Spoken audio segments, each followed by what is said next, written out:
Hey guys, it's me again with another YouTube video. We are going to be continuing our coverage of the 2017 LEGO gun models that I have built but never released actual reviews for.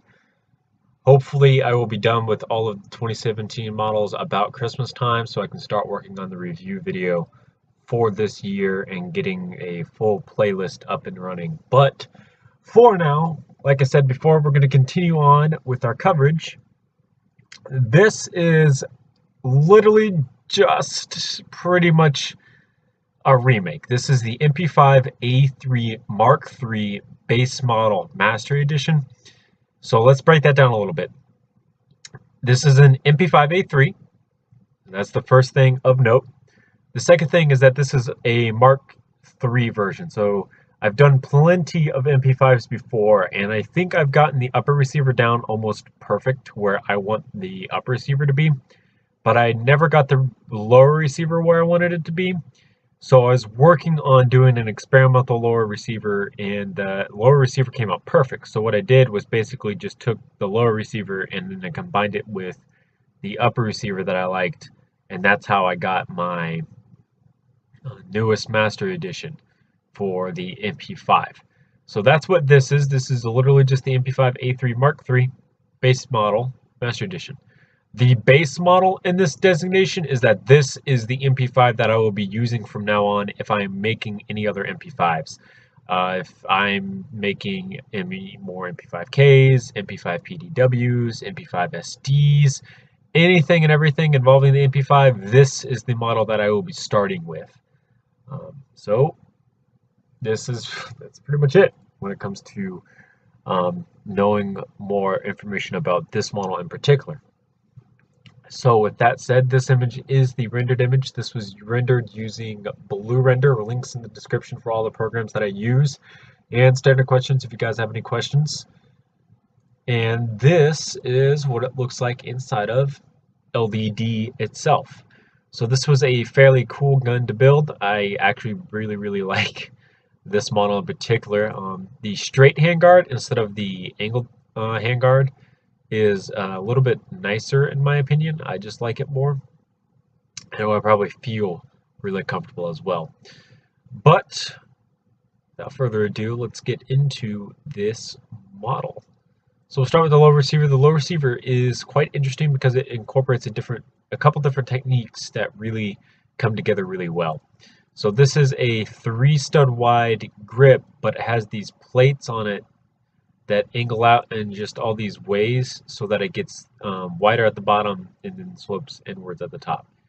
This is something I debated on deleting over a while because I don't exactly know how I feel about these on the side.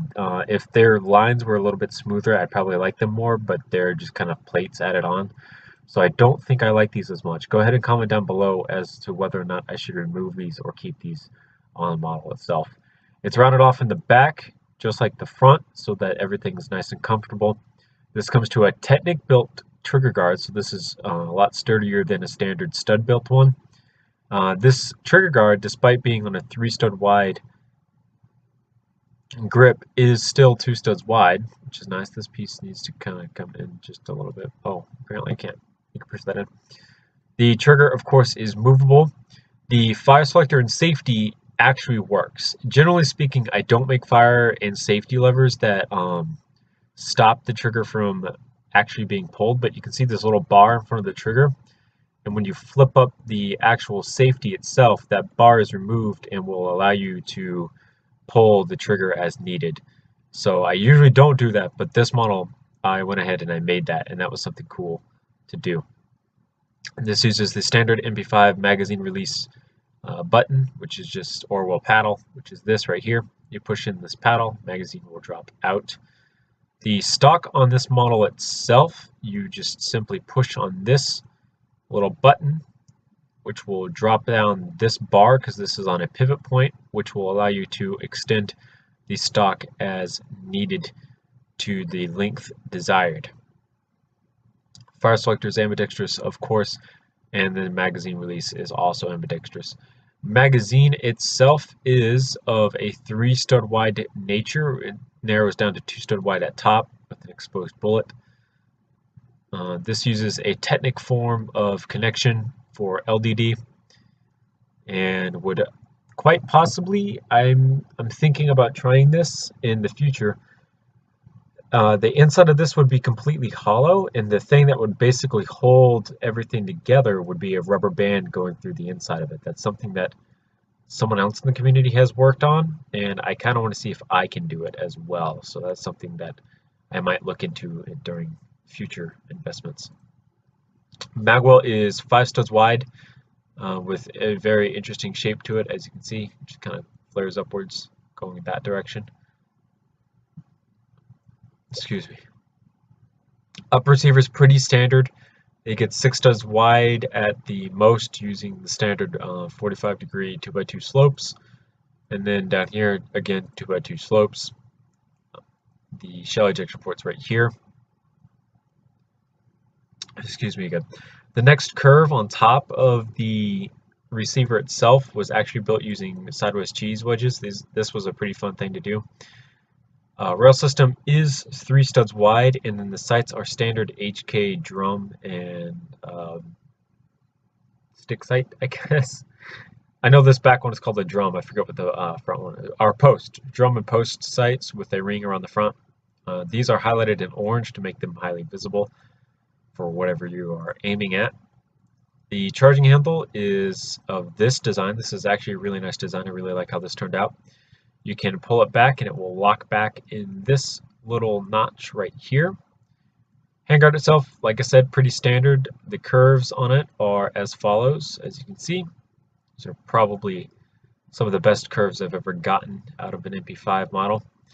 You can see the gas block that comes out just right about here, plus the barrel and then the front sight as well. So this is a pretty standard MP5 model. The reason that I ended up building this is because I actually found a book that showed an MP5 with a grenade launcher attachment to it, and I really liked the grenade launcher design, but I needed an MP5 base model to use, and if I'm going to make MP5s in the future, I might as well just build a base model itself. So this gun will be coming out first, and hopefully maybe the next one that I do will be the MP5 with the grenade launcher as the attachment. We will see if that is in fact the next one that I do, because it might not be. I don't know. So thank you guys so much for watching. Remember, comment, rate, and subscribe for more videos similar to this one. Check out my website at bluejaymaster.bluejay.com. It has been forever since I updated it. I will try to update it soon, and I know I keep saying that. Hopefully I update it soon. Check out Facebook, Instagram, and Twitter. I try to post regularly there. Sometimes I forget. Sorry about that. Schoolwork has gotten a little busy, so has work itself.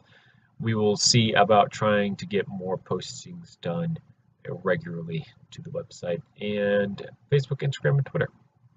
Also subscribe to the YouTube channel. Hit that bell notification so that you're notified of when a new video gets released and when a live stream goes live. I tend to live stream at least twice a week. Sometimes I do less than that. Sometimes I do more than that.